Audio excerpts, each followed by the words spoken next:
성경 한 구절 보겠습니다. 이사야 30장 26절입니다.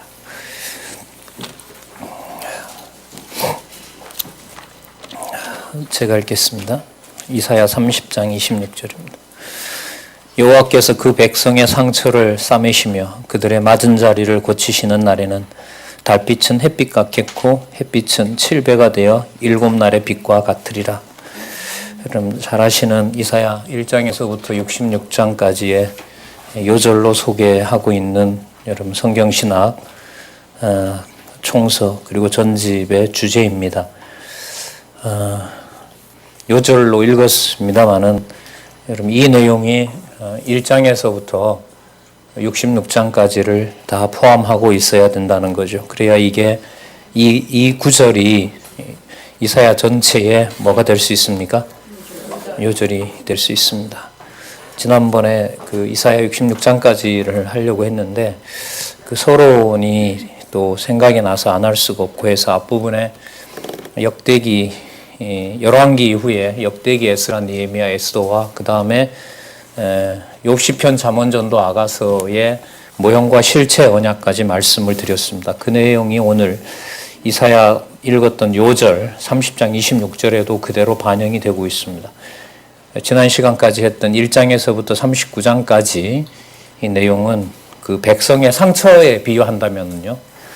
이제 오늘 40장에서부터 66장까지 내용은 상처를 싸매시는 거고요. 지난번에 확인했던 것이 맞은 자리가 어떠했는지를 확인한 거였다면 오늘은 고치시는 날과 관련된 거고요. 지난번에 하나님의 이름 여호와를 계시해 준 것이 달빛과 햇빛 같았다면 여절에 나와 있는 7날의 빛과 같은 바로 그 내용을 이 요절에서 확인할 수가 있습니다. 그래서 요절이 그냥 요절이 아니고요. 분명한 그 여호와 계시 중심의 요절로 안내하고 있다는 것을 다시 한번 강조를 드리고 이것은 이사야 전체를 이해해 가는데 아주 중요한 여러분들 뭐라 그래야 될까요?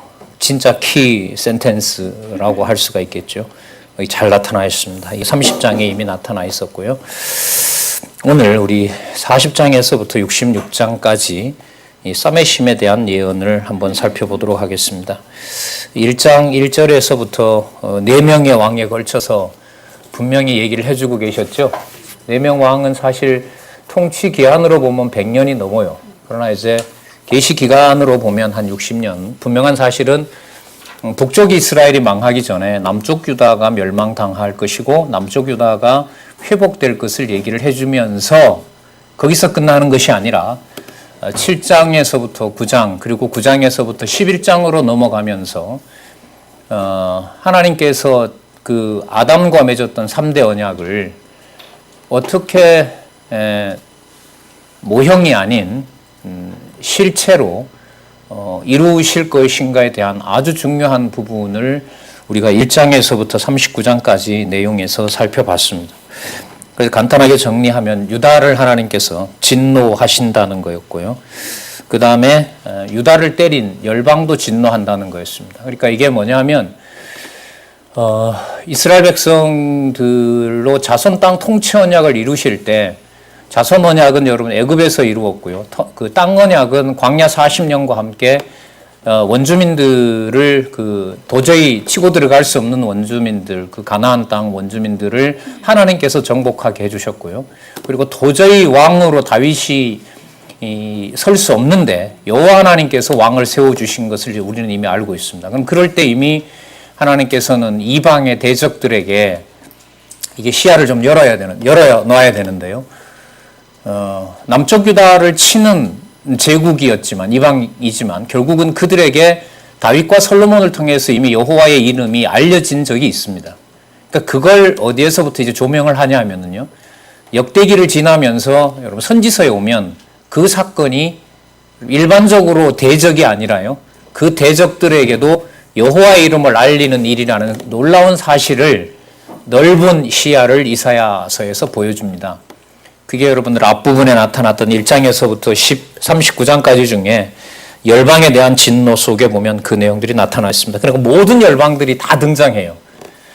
분명한 사실은 열방이 전부 유대인을 욕했다는 거죠. 남쪽 유다를 희롱했다는 거고요. 괴롭혔다는 것입니다. 자, 그들에게 이제 사메심에 가면 아주 놀라운 얘기가 예고되고 있습니다. 그 다음에 24장에서부터 39장은 진노에 대한 결과로 유다의 회복과, 자, 28장에서부터 33장에 보시면 누구의 통치 언약을 얘기하고 계시죠? 예, 여호와의 통치 언약이 나타나고 있습니다. 바로 여호와께서 당신이 뭐가 되신다는 거죠? 왕이 되신다는 거고요. 좀 오늘 나올 내용입니다만은 여호와께서 남편이 된다고 하고요. 여호와께서 어머니처럼 되신다고 합니다. 그리고 이게 전부 뭐와 관련된 거냐면 자손 언약과 연관되는 겁니다. 그 자손 언약의 그 놀라운 그 하나님의 새 언약으로 보면 새롭게 언약하신 내용들을 보시면은 처녀가 잉태하여 낳는 사건을 소개하고 있습니다. 맞죠? 그러니까 누가 낳아야만 낳을 수 있는 거죠. 예, 처녀가 아기를 낳을 수가 없잖아요. 그죠? 예, 도저히 그건 세상이 용납할 수가 없습니다. 그러나 이제 처녀가 잉태하여 아들을 낳게 해주시겠다는 겁니다.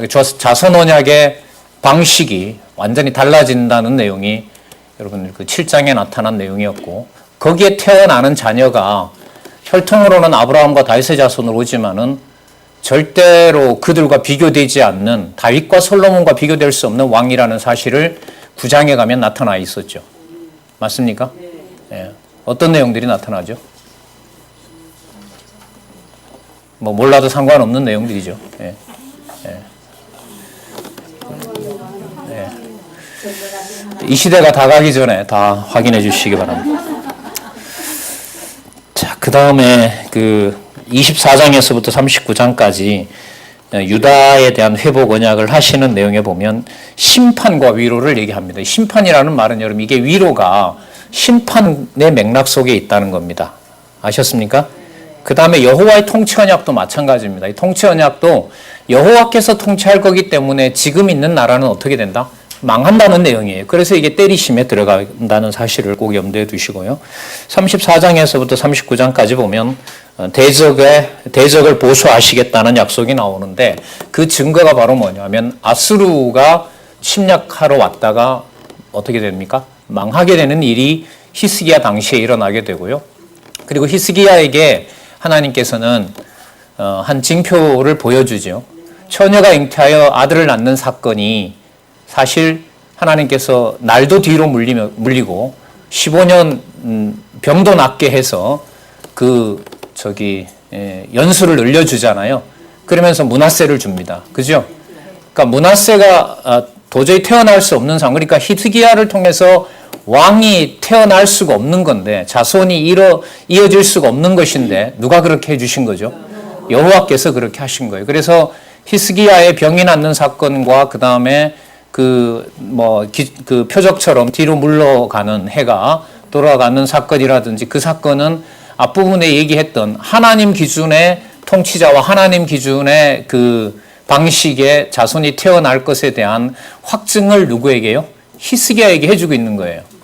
동시에 히스기야 시대에 히스기야의 실수로 인해서 남쪽 유다가 반드시 어떻게 된다 그럽니까? 망한다 그러죠. 거기에 대해서 뭐라고 얘기를 하냐면 히스기야가 하나님의 선한 뜻이 이루어진다라고 얘기를 합니다. 그럼 이때 선한 뜻이라고 하는 것은 누구의 기준에서 말하는 게 아닐까요? 인간 기준으로 말하는 게 아닙니다. 여러분 이 부분 4957에 가서 확인 좀 하고 갈게요. 4957에 가시면 성경 강론 10권에요. 4957에 가시면 중간에 그 한문 수한이라는 말이 나오는 그 본문이 들어가 있잖아요. 자, 그 본문 끝난 다음에 보면 이 성을 보호하리라고 말씀하신 여호와의 언약에 대한 무엇에서? 확신에 대해서 나온 겁니다. 이 중요한, 짧지만 아주 중요한 겁니다. 그 히스기야에게 하나님께서는 7장에서부터 시작하면서 자손을 누구에게? 다윗의 자손은 이어가지만 그게 누구에게 맞추질 않아요? 아브라함과 다윗의 혈통에다 맞추지 않는다는 겁니다. 아셨어요? 그러니까 히스기야는 두 가지 다를 확인해야 돼요. 처녀가 잉태하여 아들을 낳음으로 하나님께서 다시 보여주실 실체적인 언약의 시작도 준비돼야 되고요. 또 하나는 모형적인 나라인 남쪽 유다도 뭐 해야 돼요? 반드시 망한다는 걸 두 가지 다 히스기야에게 보여준 겁니다. 그 다음에 40장으로 가는 거예요. 자, 39장 내용 꼭 그렇게 잡으시고요. 사메심에 대한 내용으로 가서 보시면 유다 회복과 보수가 나오죠. 맞죠? 유다 회복과 여러분들의 보수는 여러분 24장에서부터 27장까지 제목 한번 보시기 바랍니다. 유다 회복의 언약이죠. 유다 회복이 나오죠, 여기에. 그죠? 그런데 이게 뭐예요? 진노에 대한 결과죠. 맥락에 보면 이게 때리심에 들어가 있잖아요. 24장부터 27장이. 그러니까 때리시는 내용에도 유다 회복이 들어가 있고 사메심에 대한 예언에도 유다 회복이 들어가 있어요. 달라요, 근데 의미가. 아셨어요? 이쪽에 말하는 유다 회복은 그 유다가 아니다라는 사실을 보여주기 위해서 남쪽 유다를 어떻게 철저하게 진노하고 버리겠다는 약속이에요. 아셨습니까? 근데 그렇게 되면 여호와의 언약은 어떻게 되냐면 이어지지 않죠. 그죠? 그러면 여기 나타난 40장에서부터 44장까지 나타난 유다 백성의 회복, 혹은 40장에서부터 48장까지 나타난 유다 회복과 보수는 무엇에 맞출까요? 사메심에 맞추어서 유다 회복을 얘기하는 거예요. 아셨어요? 예, 같은 낱말이 맥락에 따라서 다르게 이해되고 있다는 것을 꼭 확인하시기 바랍니다. 자, 그 다음 40장에서부터 그래서 48장까지 내용은 유다의 회복과 바로 뭐가 나오냐면 보수가 나오는데요. 그럼 보수는 누가 와서 하시느냐? 하나님께서 오셔서 하시는데 유다와 이스라엘 기준이 아니에요. 여기에 이제 고레스가 등장하는 거죠. 아셨어요? 고레스가 등장하고요. 고레스는 역사적으로 뭐 오래 살지도 못해요. 그러니까 이 사람에게 인물에다 맞추면 안 되고, 여러분 이 약속은 또 이로부터 한 200년 후에 일어날 일이고요. 한 170년 후에 일어날 일이기 때문에 이제 고레스라는 이름을 하나님께서 40장에서부터 어떻게 보면 66장까지 전부 고레스 이름이 해당이 됩니다. 그 이름은 바로 뭐냐면 오실 메시아에 대한 예표인 거라는 거죠. 그 막연한 게 아니고요. 남쪽 유다를 버림으로써 여호와의 언약이 어디 갔느냐라고 의문이 생기잖아요. 거기에 대해서 40장에서부터 66장까지 이렇게 실체적인 언약인 진짜 메시아를 준비하고 계시구나. 또 자손 땅 통치 언약을 이렇게 준비하고 계시구나라는 것을 이사야 후반부에서 확인하시면 돼요. 그 개념을 가지고 이사야 40장에서부터 66장까지를 읽으시면 돼요. 본문 연결해서 쭉 가시면 되고요. 공부하는 방법이 이번 시간에 이제 이사야 40장에서부터 66장을 제가 보자. 하나, 둘, 셋, 넷, 한 5번 떼드릴 거거든요.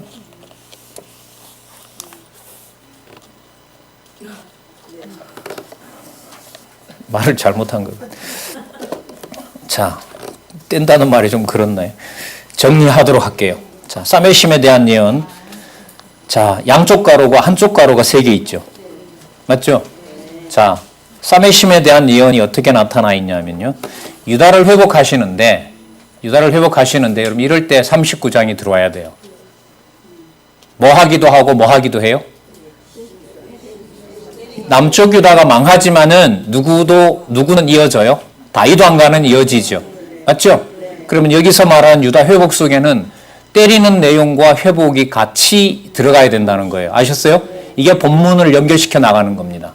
본문 연결은 주로 여러분 동그라미나 양쪽 가로서 이루어지는데 그것도 좀 이따 한번 말씀드리도록 하겠습니다. 그럼 유다를 회복하면서 그걸 유다를 괴롭혔던 열방에 대해서는 뭐 하신다는 거죠? 보수하신다는 내용이 48장까지 나타나 있고요. 그 결과 유다를 뭐 하냐면 구속합니다. 그러니까 빼내주는 거예요. 그러니까 백성을 돌아오게 한다는 겁니다. 그 다음에 어떻게 되는 거죠? 통치하게 해주신다는 거죠. 땅에 돌아오게 한다는 거예요. 아셨어요? 땅에 돌아와서 여러분 59장에서부터 66장까지 보면 뭐 해주신다는 거죠? 구원해주고 여러분 위로를 주시는 거예요. 위로는 여러분들 뭐냐면 예루살렘 성의 이름대로 그대로 이루어져요. 샬롬, 예루살렘, 샬롬. 평화가 이루어지는 겁니다. 그게 여러분들 위로예요.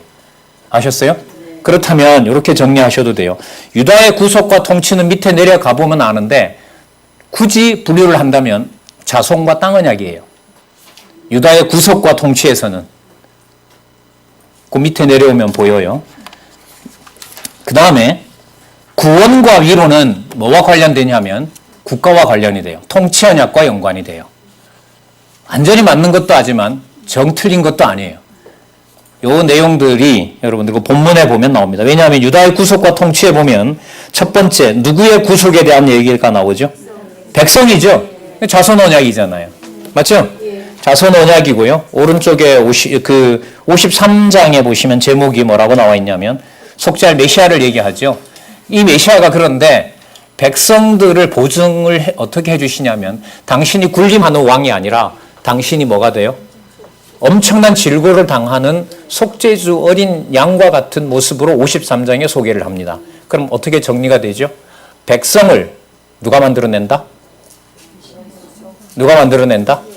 여호와께서. 당신이 보낸 메시아가 뭐함으로? 죽음으로. 그게 53장이에요. 그럼 자손 언약과 연관이 되죠. 맞죠? 여호와께서 너 우리의 아비가 되신다.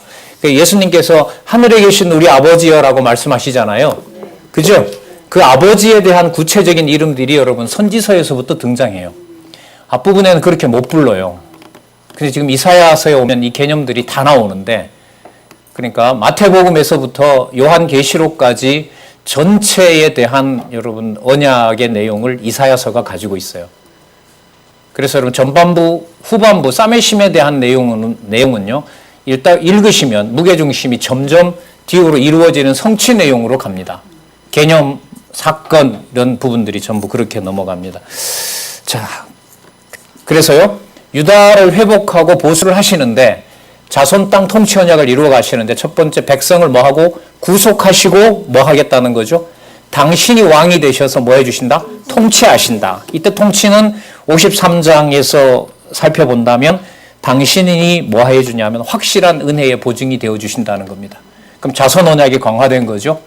그 다음에 여러분들 59장에서부터 66장까지 유다를 뭐 해요? 구원해요. 이건 통치 언약과 연관이 돼요. 돌아와서 말 그대로 뭐예요? 평화가 평안이 이루어지도록. 이게 무슨 뜻이죠? 안식하게 해주시는 겁니다. 그래서 사메심의 구조는 어떻게 되어 있느냐? 실체적 언약을 통하여 자손 땅 통치 언약이 이루어짐으로써 창세기 2장 3절에 나타났던 여호와께서 안식하시니라는 부분이 예고되고 있고 예언되고 있는 내용이 바로 이사야 뒷부분에 사메심에 대한 내용에 나타납니다. 그래서 어느 장 하나 여러분들 그냥 모형으로 끝날 수 있는 부분이 없다는 거 다시 말씀을 드립니다. 자, 그러면 이 세 가지 부분이 있죠. 유다 회복과 보수, 그 다음에 유다의 구속과 통치, 그 다음에 유다의 구원과 위로. 자, 이 내용을 세 가지가 아니라요. 하나, 둘, 셋, 넷, 다섯, 6가지로 말씀을 드리겠습니다. 자, 한 번 뗐습니다. 한 번 정리했어요. 자, 두 번째 정리하겠습니다. 자, 양쪽 가로를 중심으로 보시기 바랍니다. 유다 백성을 회복해 주시겠다는 예언을 해주세요. 맞죠? 자, 그 결과는 유다 45장부터 보시면 유다 원수들을 뭐예요? 보수해 주세요. 그러니까 유다의 원수는 어떻게 보면 유다 내부에서부터 있습니다. 내부에서부터 전부 다 원수를 갚아주시는 겁니다. 그러니까 여러분 실체적 언약의 성취 내용의 중요한 부분이 뭐냐면 심판이에요. 참 속상한 일도 많고 열받는 일도 많고 이런 일들도 많은데 진리 문제와 관련해서는 비진리가 드러난다는 것은요, 하나님의 보수와 심판이 이미 시작된 거라고 보면 돼요. 그러니까 드러나서 설치면 몸은 괴로운데요, 실체가 뭔지를 알 수가 있어요. 굉장한 지혜입니다, 이것은. 진짜 성경신앙 몰랐으면 이 도대체 좀 살아갈 수가 없었을 것 같다는 생각이 확실하게 드는 부분이 이겁니다. 그러니까 보수 당장 안 일어나요. 나중에 고레스를 들어서 전부 다 치고요. 이제 몇백 년 후에 약속도 있는데 이걸 이미 여기에서 완료 시제로 다 확증을 해주고 있습니다. 자, 그게 유다 원수를 뭐 하신다? 보수하신다는 내용입니다. 자, 그 결과 양쪽 가로로 가서 보시면 백성을 뭐 해요? 구속하시겠다는 언약이 나타납니다. 49장에서부터 53장까지. 맞죠? 자, 그 결과 한번 보세요. 너무 명확하죠? 54장에서부터 58장 가면 백성을 뭐 하실 것에 대한, 통치하실 것에 대한 내용이 나타나고요. 동그라미 3에 가면 백성의 평강을 언약하십니다. 맞습니까? 그러면 그 결과 59장에서부터 62장에 보면 시온을 구속해 줍니다. 여러분, 시온은 누구의 이름이죠? 유다에 대한, 이스라엘에 대한 애칭입니다. 시온이라는 말은 뭐냐면 반짝반짝 빛나는 이런 뜻이에요. 이게 그러면 아까 말씀드렸던 뭐하고 연관이 되는 개념이냐면요, 이사야 요절하고 연관되는 개념이 시온이에요. 보석같이 빛나는, 너무 반짝거리는 이런 의미예요. 참 이쁜 이름이에요, 이 시온이. 자, 어쨌든요, 장소 개념이 아니에요. 형용사라고 보시면 돼요. 시온 이러면 이제 지명을 말하는데, 역사적으로 보면 지명이 어디다라고 정확하게 지적을 못해요. 자, 때로는 여러분 어떻게 되죠? 아수르한테 침략당하잖아요. 맞죠? 바벨론한테 어떨 땐 밟히잖아요. 어떨 땐 또 여러분들 헬라가 와서 괴롭히잖아요. 로마 제국이 와서 무너뜨리잖아요. 이러나 저러나 여러분 항상 거기는 뭐냐면 시온인 거예요. 거기에 이제 여러분들 누가 들어오냐 하면은요. 자, 그 다음 볼까요? 시온의 구원에 대해서 언약을 하신 다음에요. 63장에서부터 66장에 가면 시온을 뭐 해주세요? 그 평강을 약속해 주는 거예요. 그 속에 여러분들 우리가 그 다음에 이제 동그라미에 가면 이제 나올 텐데요. 거기에 누가 들어오죠? 이방이 들어와요. 이방이 들어오게 돼요. 이방이 들어오게 됩니다. 그래서 평강이 이루어집니다. 그래서 사도 바울이 이방 교회에 대해서 은혜와 평강이 있을지어다라는 문화는요, 선지서를 이해해야 그 한 구절이 이해가 된다. 한 주 동안 제가 확인한 건 그겁니다. 그래서 그 사도행전 1장 11절부터 예루살렘에서부터 교회가 서서요, 지금 유대인도 받아들이고 있고 이방인의 구원도 어떻게 보면 그 터닝 포인트를 돌아서 이미 목적지로 향하여 가고 있는 지금과 같은 시점에서 아마 중요한 저희들은 시대를 살아가고 있습니다. 자, 2번 정리했습니다. 정리가 안 되세요? 인간적으로 얘기를 하자면 전적으로 그건 여러분들 책임입니다. 과제물입니다. 자, 그럼 조금 더 짜증이 나시면 조금 더 상세하게 안내를 하겠습니다. 자, 동그라미 중심으로 사메심의 내용을 정리해 가보도록 할까요? 자, 유다 백성을 회복하시기 위해서 회복 선언을 명하십니다. 개념 하나 볼까요, 여러분? 40장 1절 한번 보시면은요. 너희 하나님이 가라사대 너희는 뭐 하라 그러죠? 위로하라 그러죠. 그래서 이 위로가 66장의 위로로 끝이 나는 거예요. 자, 내 백성을 위로하라 나오죠? 너희는 정다이 마음에 딸토록, 여러분 이렇게 번역했더라고요, 이 개역개정은. 자, 그러니까 분명하게 여러분 이게 위로 맥락인 거예요, 이게 정다이라는 말은. 아셨어요? 그러니까 39장까지는 전부 멸하겠다는 내용인데 갑자기 이제 여러분들 뭐라고 하냐면 위로하라고 하면서 정다이 이렇게 얘기를 한단 말이에요. 그리고 말하여 그에게 외쳐 고하라. 그 복역의 때가 끝났고 그 죄악의 사함을 못했다? 입었다라고 얘기를 하죠. 죄 사함을 입었다라는 것은 여러분들 뭐냐면요, 자손 땅 통치 언약이 회복된다는 거예요. 그런데 중요한 것은 이 백성 돌려놔봤자 다시 범죄할 텐데 누구며 도대체 그 백성이, 그 땅은 어디며 도대체 통치자는 누구인가? 다윗에게는 다윗과 솔로몬의 계보는 하나님께서 만족하지 않았는데 그럼 누구를 세운다는 것인가? 이게 궁금해지지 않을 수가 없어요. 자, 그게 이제 40장에서부터 기다리던 대로 고레스라는 이름으로 터진다는 사실이죠. 여러분 여기서 복역의 때라는 거 있죠?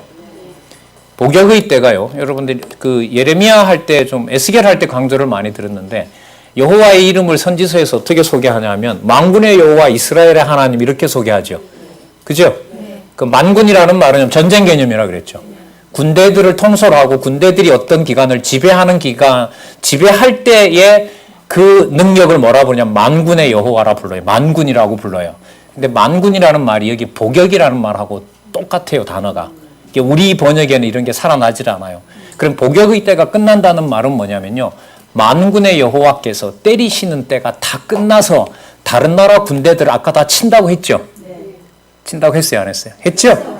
그러니까 이방 대적들을 다 친 후에 이런 말이에요. 그러니까 복역의 때가 끝나면이라는 말은 다르게 말하면 무슨 뜻이냐면 만군의 여호와께서 정하신 때가 되면 이런 말로 의미를 둬도 틀리지 않아요. 네. 자, 그래서요. 복역의 때가 끝나면 전쟁과 그 다음에 전쟁을 섭리하신 하나님의 능력이 이방 대적들까지 다 원수를 갚고 나면 이런 뜻이 됩니다. 그럼 여러분 만왕의 왕, 만주의 주로 오실 메시아에 대한 언약, 하나님 나라, 하늘나라에 대한 마태복음 언약으로 바로 넘어가요. 그래서 마태복음에 회개하라, 천국이 가까웠다고 했을 때 이걸 여러분 선지서부터 이걸 무시하고 하면 안 되는 거죠. 아무리 잘해도 틀려요. 부족한 게 아니라 아무리 잘해도 틀립니다. 그래서 여러분 이렇게 선지서에 대해서 이렇게 자꾸 강조를 드리고 확인을 해드리는 겁니다. 그러니까 여러분들 이 체보트를 만군의 여호와라 그러거든요. 차바라는 말인데 똑같아요. 똑같은 말입니다. 자, 확인해 드립니다. 자, 그 다음에 우리 40장부터 우리 66장까지 한번 쭉 살펴볼게요. 회복의 선언을 명하신 거 우리 잠시 그 복역의 때가 끝난다는 것과 함께 위로 약속으로 확인했죠, 지금. 그죠? 요렇게 확인하시면 돼요. 동그라미는. 동그라미 속에 보면 아까 우리 요절로 시작했잖아요. 요절을 확인할 수 있는 근거들이 40장에서부터 66장 장마다 다 들어있어요. 이걸 하려면 또 다시 강의를 재판해야 되기 때문에 그렇게 할 수는 없고 확인한 것을 미리 여러분들에게 알려준다. 제목 앞에 놓으시고 구조 66장까지는 좀 어렵다 하더라도요. 다 확인하는 게 시간 너무 오래 걸리니까 가장 간단한 방법은 이렇게 안내해드린 대로 요절 앞에 놓고 이 요절과 관련된 내용이 사메심을 통해서 40장에서부터 66장까지 어떻게 전개가 되고 심화가 되고 실체로 넘어가면서 7날의 빛과 같이 되는지를 확인하시면 돼요. 그럼 요절을 통해서 그 언약과 성취 또 실체로 이루어질 것을 확인하는데 여러분 도움이 많이 되실 겁니다. 자, 회복선언을 우리가 살펴봤고요. 회복선언을 한다는 말은 여러분 동그라미 대적을 쳐서 멸하는 것과 직결되죠. 맞죠? 아까 무슨 때가 끝났다 그랬어요? 복역의 때가 끝났으니까 대적을 친다는 말이잖아요. 맞죠? 그렇게 해서 백성을 어떻게 해요? 보호해 주시게 되고요. 그래서 위로하고 이제는 용서해 준다는 거죠. 이 용서는 이사야 1장으로 가야죠. 머리부터 발끝까지 뭐 한 데가 없다? 성한 데가 하나도 없다. 이게 다 연결이 되는 거예요. 자, 그 다음에 그러면 누굴 보내서 도대체 위로하고 용서하겠다는 거냐? 그게 여러분 45장 동그라미 1. 고레스로 구원하심. 지금 이렇게 한쪽 동그라미는 여러분 이게 성경 본문을 지금 요약해서 올려놓은 거잖아요. 이 순서를 여러분들 그냥 1, 2, 3, 4를 쭉 넘버를 매겨서 봐도 돼요. 그 순서대로 지금 우리가 뭐예요? 성경 개론 공부 중에 여러분들 두 번째가 뭐냐면 의미를 분석하고 세 번째 의미의 논리적 흐름을 중시한다는 거잖아요. 맞죠? 그 다음에 네 번째가 뭐예요? 구조적 틀을 짠다는 거예요. 무슨 말씀인지 아시겠어요? 펼쳐지면서 틀을 짜는 거예요. 틀을 어떻게 짜요? 예를 들면 때리시고 싸매심 이게 틀인 거예요. 아셨어요? 그러니까 어떤 한 부분을 읽더라도 그 부분이 한 장을 읽더라도 그 한 장이 여러분들 한번 잘 보세요. 40장의 내용이 몇 단락으로 나눠져 있어요. 자, 우리 45장으로 그럼 가봅시다. 45장 할 차례니까. 45장 고레스로 구원함에 보면 단락을 몇 단락으로 나눴어요? 네 단락으로 나눴죠. 그럼 네 단락을 읽을 때는 여러분 단락별로 읽는 거예요. 아셨어요? 앞에서부터 뒤로 읽어 나가는 거잖아요. 네 단락을 읽었어요. 그럼 하나로 묶어야 되잖아요. 그게 위로 올라가는 구조적 공부라는 거예요. 그러면 동그라미 하나를 가지고도 또 몇 개가 연결되겠죠. 그리고 동그라미 읽은 다음에 그걸 다 쌓아야 되잖아요. 그럼 이게 뭐가 돼요? 구조적 체계를 쌓는다는 거죠. 그러니까 성경 본문을 여러분들 이렇게 안 읽으면, 우리가 확인을 해가지 않으면 될까요? 안 될까요? 안 되죠. 왜냐면 이 책이 그렇게 안내를 하고 있기 때문에 그래요. 다른 책을 뭐 소개받았으면 몰라도 가지고 있는 여러분들이 성경 신학 총서 전집은 성경 강론 전집은 이렇게 안내를 하고 있습니다. 자, 45장 고레스로 구원을 해주세요. 고레스가 등장해서 누구를 쳐요? 46장 47장 보면 누구를 쳐요? 바벨론을 책망해요. 그러니까 여러분 이 사건은 앞으로 적어도 한 170년 536년에 돌아오니까요. 아직까지 여러분들 이제 겨우 북쪽 이스라엘이 망했으니까 700한 20년 잡는다 하더라도 한 180년 후가 되어야 여러분 이 내용은 이루어지는 거죠. 이러한 내용들이 이미 완료 시제로 소개가 되고 있고요. 그래서 48장에 가면 바벨론에 무엇을 선포해요? 참 웃기죠. 아직 바벨론은 등장하지도 않았는데 바벨론에 뭘 해요? 멸망. 그럼 여러분 아까 39장에 보면 남쪽 유다가 누구한테 멸망당하는 걸로 나와 있죠? 바벨론에게 멸망당하는 걸로 나와 있죠. 아직 오지도 않았지만은. 근데 지금 여기 보면 바벨론이 또 뭐 하게 되는 거예요? 멸망까지 나와 있는 거죠. 여러분 시대로 이걸 어떻게 확인을 해요? 영원한 말씀이 된다는 말은 뭐냐면 이 시대에 과거건 현재건 미래건 상관없이 진리의 이 항상 영원하신 하나님의 말씀으로 보여주시는 이 계시의 말씀을 통하여 우리 당대의 하나님께서 보여주시는 하나님의 심판과 은총을 깨닫게 된, 또 그를 경외하게 되는 일만 뭐 말을 하나 안 하나 그렇게 살아가게 되겠죠. 네. 시간을 뛰어넘는 일이잖아요. 여기 보면. 그죠? 바벨론 무엇을 선포함? 멸망을 선포해요. 바벨론 나중에 요한계시록 가보면 또 멸망당하죠. 무너졌도다 무너졌도다 바벨론이여. 이것하고 무관하지는 않습니다. 자, 그 다음에 동그라미로 가볼까요? 바벨론이 멸망을 당할 것을 선포함으로 49장 함으로 뭐예요? 백성의 회복은 분명한 거예요. 맞죠? 네, 백성의 회복은 너무너무 분명합니다. 자, 동시에 그것은 대적의 멸망을 반드시 하나님께서 시킨다는 내용입니다. 앞부분에 나왔었죠. 많은 대적들이 있었잖아요. 그 다음에 뿐만 아니라 그걸 그러니까 누가 하냐면 고레스가 한다는 뜻이에요. 아셨어요? 여기서부터 이제 현상적인 주어는 누구냐 하면 고레스입니다. 아셨어요? 자, 그러면 앞부분에 약속했던 내용이 또 반복이 돼요. 근데 대신 주어가 명확해졌어요. 누가 세우는? 여호와께서 세우는 누가? 고레스가 이렇게 돼요. 이방 왕 고레스가. 아브라함과 다윗의 전통을 따르는 왕이 아닌 메시아가 이렇게 돼요. 이방인도 포함해서 이렇게 넘어가고요. 그럼 벌써 여러분 이렇게 계시록까지 확확 넘어가는 이 힘을 우리가 얻을 수 있죠. 자, 그래서 51장에 보면 백성의 구원을 언약함 이렇게 나왔고요. 결과 시온의 회복을 언약합니다. 누가요? 고레스가 이렇게 돼요. 고레스가. 그런데 그 고레스를 통해서 그려지는 메시아는요. 53장 이후부터는 고레스에다 맞추는 게 아니라요. 직접 올 메시아에다 맞춰요. 그리고 53장은 흐름으로 보면 고레스가 맞는데 앞으로 이루어질 실체적 언약으로 보면 마음은 어디로 가 있다? 오실 메시아에 가 있다. 그렇게 연결을 해 가시면 됩니다. 자, 54장 백성의 번성을 언약하고요. 그 다음에 백성의 번성. 그러니까 번성한다는 말은 돌아와서 땅에 들어왔다는 거잖아요. 맞죠?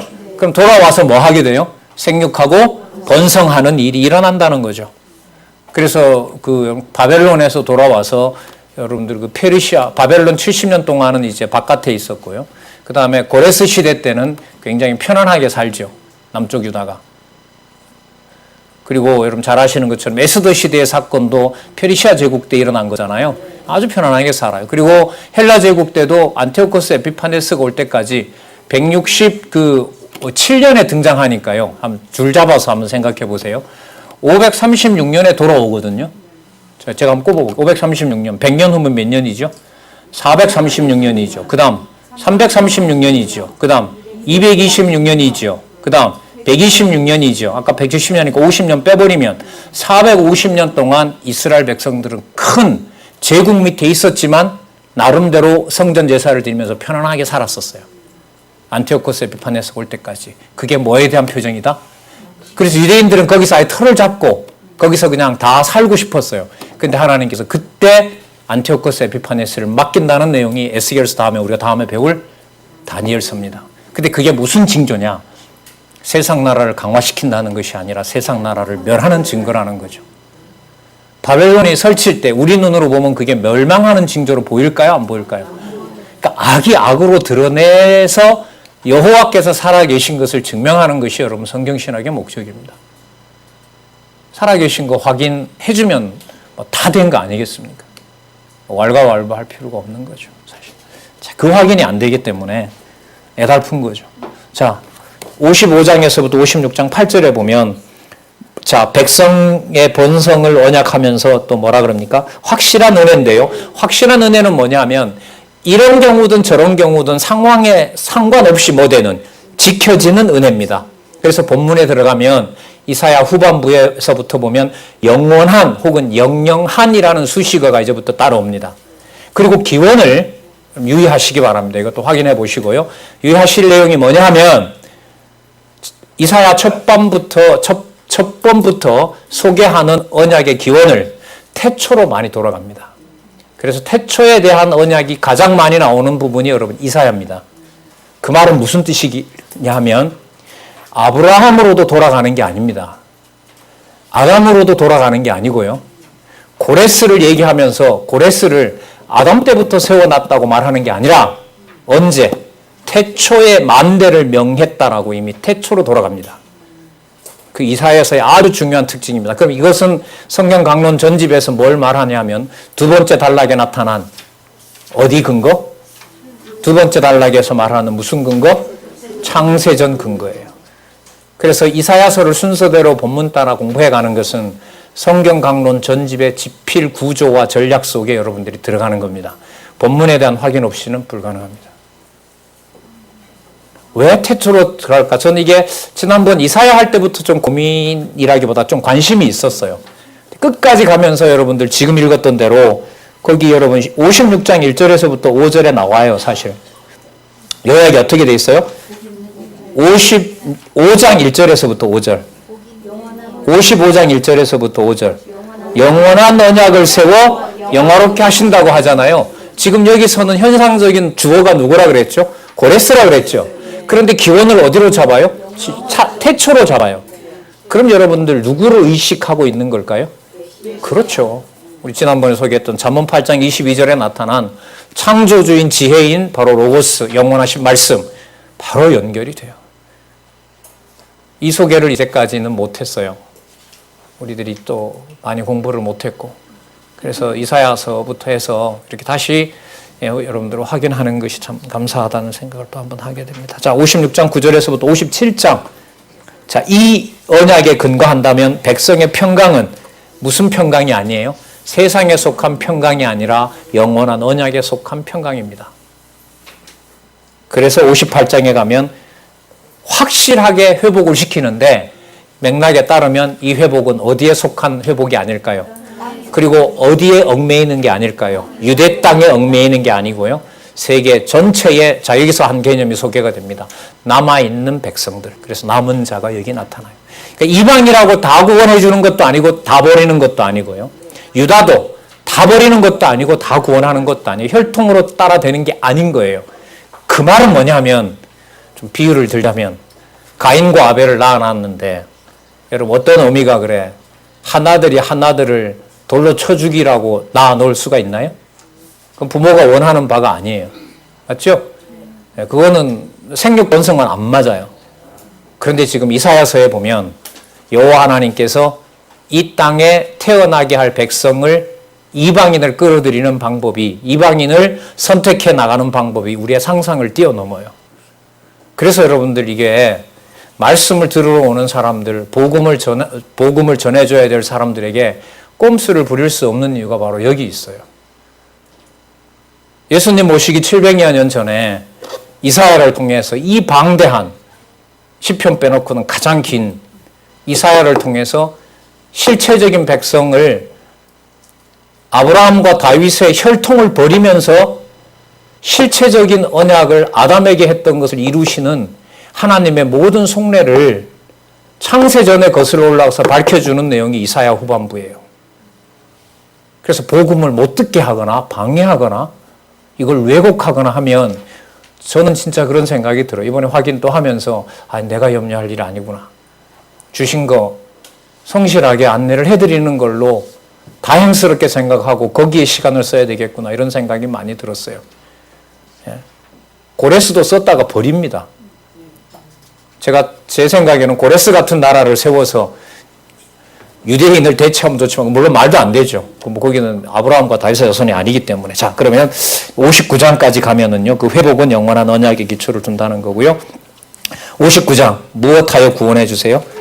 자, 여러분 여기 보수는 뭐냐면요. 이방 대적들을 보수하는데 이방에도 여러분 남은 자가 있잖아요. 돌아올 자가 있어요. 다 죽이면 돼요, 안 돼요? 안 돼요. 그러면 세상이 벌써 넓어지잖아요. 그러니까 열방에도 하나님께서 열방이 심판하도록 하고 열방이 침략을 하지만 그 속에 누가 있는 거예요?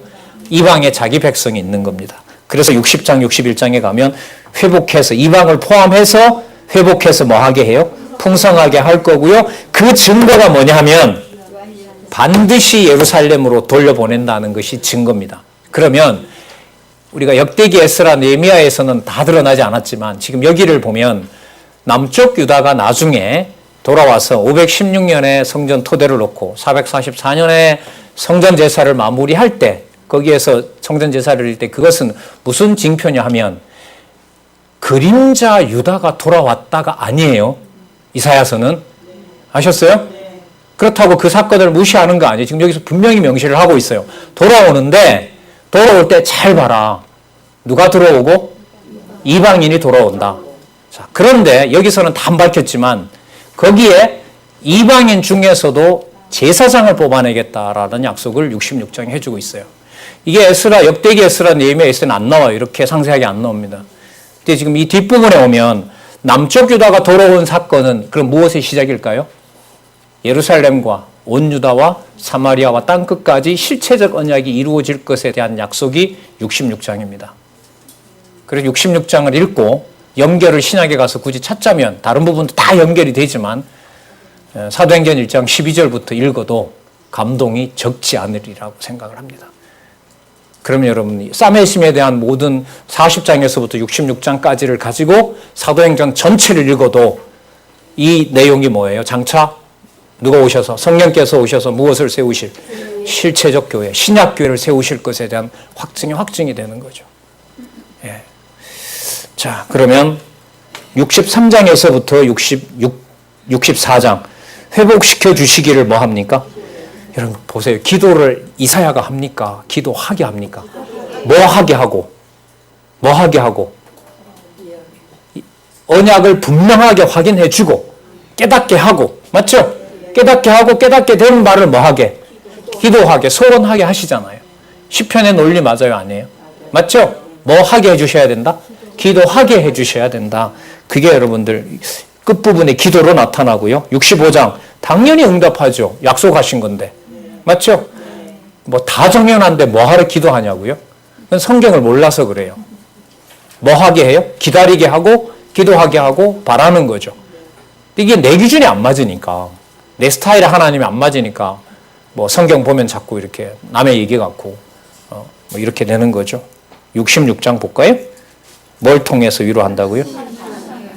버릴 거 버리게 하고요. 살릴 거 살리게 하고요. 이방인을 다 치는 것 같아도 이방인에게 보면 제일 마지막 22절부터 24절 요약 한번 볼까요? 예물을 열방 족속의 제사장이 드리게 한 이유를 예언합니다. 그러면 여러분 사메심은 결국 누가 와서 누구의 제사장이 되는 거예요? 이방이 와서 이방인의 제사장이 되는 겁니다. 여호와를 섬기는 이방 출신의 제사장이 됩니다. 아까 왕도 누구 혈통이 아니에요? 아브라함과 다윗의 육신적 혈통이 아니에요. 하지만 그 계보를 통해서 와야 되는 건 맞아요. 약간은 이렇게 여러분들 의미가 깊은 내용을 통해서 우리가 마태복음에서부터 이제 확인을 해 가시면 됩니다. 자, 그 다음에 해야 될 게요. 세어보진 않지만 단락별로 여러분들에게 다 강의를 하면 돼요. 이게 제가 볼 때 해보진 않았는데 만약에 50분 오늘 같이 주어진다면 앞부분을 놔두고 40장 1절에서부터 5절까지 다 그 단락별로 요약해놨죠? 그죠? 이 요약을 머릿속에 사메심에만 두고 지금까지 말씀드렸던 서론을 머리에 놓고 이 단락별로 정리된 것을 쭉 읽어나가면 자, 몇 번째 정리가 되죠? 한 번, 두 번, 세 번, 네 번째 정리가 돼요. 예. 시간 5분 주어지면 5분 동안 전하면 되고요. 1시간 남으면 1시간 전하면 되고요. 그럼 여러분 뗀다라고 아까 여러분들 웃으셨는데 무슨 뜻이냐면 주어진 그림을 크게 그린다 아니면 몇 구절 보다 만다? 재밌는 이야기 한다? 아니다. 역사적 배경 그것만 가지고 여러분들 설명되는 게 아니다. 모든 것이 성경을 성경으로 보게 하는 과정이었다는 사실을 생각을 하시고요.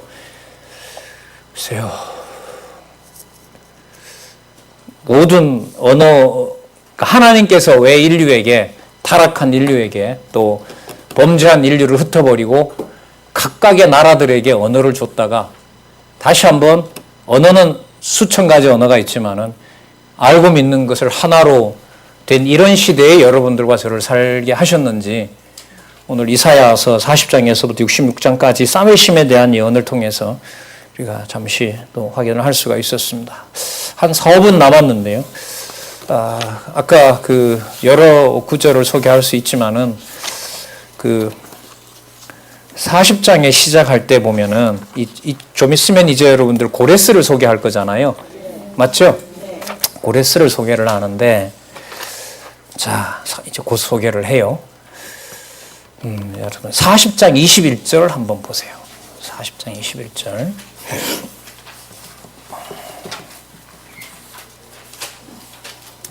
너희가 알지 못하였느냐? 너희가 듣지 못하였느냐? 자, 무슨 카드가 나옵니까? 태초부터 너희에게 전하지 아니하였느냐? 땅의 기초가 창조될 때부터 너희가 깨닫지 못하였느냐? 여러분, 그래서 21절부터요.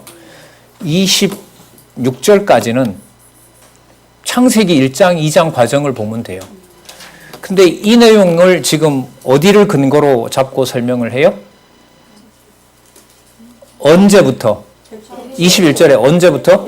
태초부터라는 말씀이 여기 이렇게 강조가 돼요. 여러분 유념하시고요. 이거는 분명히 여러분들에게 득이 됩니다. 41장 4절을 또 한번 볼게요. 지금 누구를 소개하려고 한다고요? 하나님께서? 고레스라 그랬죠? 4절을 또 볼게요. 41장 4절 보겠습니다. 이 일을 누가 행하였느냐? 여러분 이 말은 누가 행하신다는 거예요? 여호와께서, 내가. 그래서 선지서의 주어 확인이 중요하다 그랬죠. 누가 한다? 내가 한다. 여호와 내가 한다.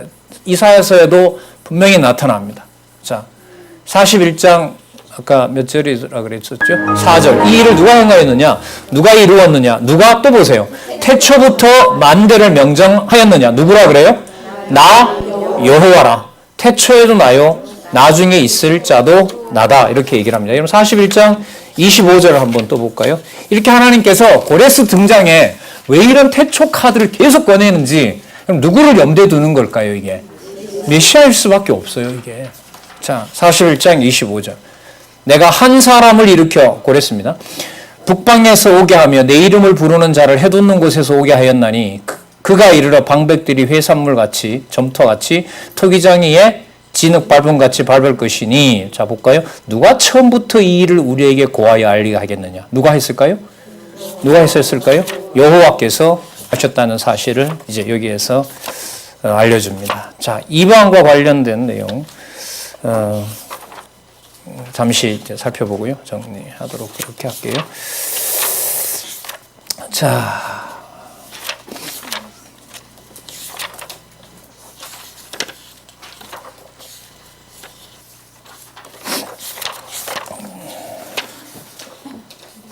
그래, 이런 오늘 말씀드린 걸로 보시면은요, 글쎄요, 40장에서부터 66장까지 읽어 나가시는 게 이 개념만 가지고 보더라도 좀 그렇게 지루하지 않을 거라고 봅니다. 어렵지도 않고요. 아, 이게 이거였구나, 이렇게. 자, 48장 8절 한번 볼까요? 48장 8절. 내가 과연 듣지도 못하였고 알지도 못하였으며 내 귀가 옛적부터 열리지 못하였었나니 이는 내가 괴율하고 괴율하여 모태에서부터 패역한 자라 칭함을 입은 줄 내가 알았음이었더라. 모태에서부터 버렸대요. 그럼 모든 계획을 어디에서부터 출발을 해요? 태초에다 놓고요. 거기에 하나님께서 정하신 대로 남쪽 유다를 뭐하고? 패하고 고레스와 같은 이방왕을 들어서 하나님 여호와의 실체적인 언약을 이루어 가실 메시아를 지금 소개하고 있고요. 11절, 48장 11절. 내가 나를 위하여 이를 이룰 것이라. 자, 여호와의 이름 누가 관리한다? 우리 많이 했었죠? 누가 관리하신다고요? 그러면 우리에게 다가오는 가장 큰 축복은 뭘까요? 누구 이름만 기억이 나면 되죠? 그게 여러분들 성경신학을 통하여 어디를 보더라도 여호와께서 하신다라는 사실을 여러분 저희들에게 알려줍니다. 자,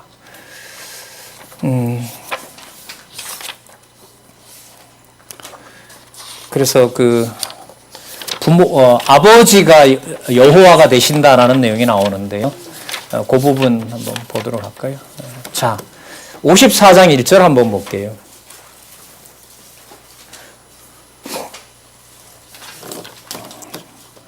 잉태치 못하며 생산치 못한 너는 뭐 한다? 노래할지어다. 그럼 이 말은 뭐냐면 아이를 낳을 수 없는 사람이 아이를 못 낳는 것이 아니라 누가요? 내가 낳게 해주겠다는 거죠. 맞죠? 예. 그러니까 불법의 자손이 불법의 자손을 낳는데 내가 관여할 것이기 때문에 태어나는 자가 징계받지 않는다는 거예요. 그게 여러분들 증표가 7장, 9장, 11장에 여호와께서 뭐로 잉태한다? 천으로 잉태하겠다는 얘기가 나옵니다. 54장 5절 보세요. 잘 보세요, 여기. 생육 번성에서 하나님께서 뭘 소개하나 한번 보시기 바랍니다. 이는 너를 지으신 자는 누구라? 내 남편이라. 그 이름이 뭐라고요? 그러니까 아담과 하와를 넘어서 버려요. 아셨어요? 그럼 생육 번성에서 아담이 아니라 여기에서 보면 이사야서 후반부는 누구에게로 가고 있어요? 누구에게로요? 여호와께서 낳으셨다라는 것. 그래서 그리스도가 기도하신 대로 하늘에 계신 누구요? 우리 아버지여라는 내용이 여러분들 여기서 등장하고 있습니다. 이게 이사야서 빼고는 설명을 할 수가 없어요. 64장 8절 한번 볼게요. 두 구절만 또 보도록 할게요. 자, 64장 8절. 64장 8절 볼게요. 그러나 여호와여, 이게 지금 이방인이 들어와서 얘기를 하는 겁니다. 예? 네. 자, 그러나 여호와여, 주는 누구라? 우리의 아버지이다. 우리 아버지이다. 이렇게 얘기를 합니다. 66장 13절 볼까요? 66장 13절 보시기 바랍니다. 자, 12절부터 여호와께서 이같이 말씀하시되 보라, 내가 그에게 평강을 강같이 그에게 열방의 영광을 넘치는 시내같이 주리니 그가 그 젖을 빨 것이며 너희가 옆에 앉으며 그 무릎에서 놓을 것이라. 어미가 자식을 뭐한 같이 위로한 같이 누가요? 내가 너희를 위로할 것이라. 부모고 왕이고 제사장이고 선지자고 전부 누가 되어주신다? 여호와께서 되어주신다는 겁니다. 읽다가 혼자 약간 이렇게 웃었는데요. 아까 찾지는 않았는데 시간상 여기서 정리를 하는데요. 처녀가 잉태하죠. 여자의 경우죠. 남자의 경우에 여러분 생식할 수 없는 자를 뒤에 가면 고자를 소개합니다. 맞죠? 근데 뭐라고 하냐면 고자도 기뻐하라 그래요. 그 말은 처녀 잉태를 통해서 혈육으로 낳지 않는다는 것처럼 남자의 정상적인 남자의 어떤 몸을 통해서 뭐가 생육되는 게 아니다. 자손이 번성되는 게 아니라는 겁니다. 그 내용도 나와요. 나중에 보면. 그 고자 사건이 나오죠. 여러분들에게 안내를 해드려 성경에 나오니까요. 그러니까 여기서 엄청난 일이 벌어지잖아요. 보세요. 자, 어디까지 거슬러 올라가는 일이 많아요? 태초에 계속 밝혀주세요. 태초를 밝혀주시면서 모형적인 언약을 끝내게 되고 여호와의 이름이 훼손되는 것 같은데 그 일을 상상할 수 없는 대안, 그러니까 싸매시는 내용을 준비해놓고 어디로 이제 넘어가려는 거죠. 예언을 통한 언약 다음에 예수에 의한 성취, 복음서로 갈 준비를 여러분 이사야서에서 하고 있습니다. 이걸 꼭 염두에 두시고 다음에 예레미야죠. 예레미야 1장에서부터 일단 29장까지 맞죠? 29장까지 뭐 하심? 뽑으심에 대한 내용을 연결을 하도록 그렇게 하겠습니다. 예, 오늘 수고들 하셨습니다. 기도하겠습니다. 하나님 아버지 감사합니다. 그리스도를 보내시기 전에 하나님 상상할 수 없는 진노와 심판으로 남쪽 유다를 제국들에게 여러 차례 하나님 맡기는 과정을 저희들이 또 한번 생각해 봤습니다. 여호와의 이름이 눈앞에 택한 백성들에게 짓밟히는 현장에서 여호와 하나님께서는 도저히 상상할 수 없는 위로와 평안을 허락해 주시고 또한 살아계심을 인정해 주시고 확증해 주십니다. 하나님 아버지 말씀 더욱 사랑할 수 있게 해 주시고 진리를 연구하고 진리를 공부하며 이 말씀을 하나님 기회 주실 때마다 전하고 전파하는 일에 매진하는 주의 성도들, 주의 자녀 될 수 있도록 하나님 지켜주시옵소서. 예수님의 이름으로 기도드렸습니다. 아멘.